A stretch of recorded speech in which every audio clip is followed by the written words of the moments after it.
கேட்டுக்கொண்டு வருமா? தோட்டத்துக்குள் பறவை வந்தால் வேலி என்ன தடுத்திடுமா?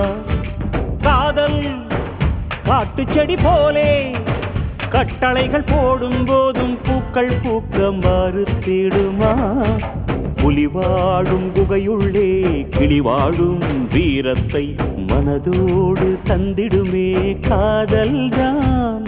இது போகும் வழியோ வெற்று பாதை, திரும்பும் வழியோ வெற்றி பாதை, திரும்பிய இதயத்தை அடைந்திடும் பயணம் இது. கடல் தாண்டும் பறவைக்கெல்லாம் வழியில் மரங்கள் கிடையாது, ஆனாலும் கண்டம் தாண்டும் சிறகுகள் வலிக்காது. மலையேறும் எறும்பின் கால்கள் வெயிலை மிதித்து உடையாது, மனதோடு காதல் வந்தால் மனிதா தடையேது.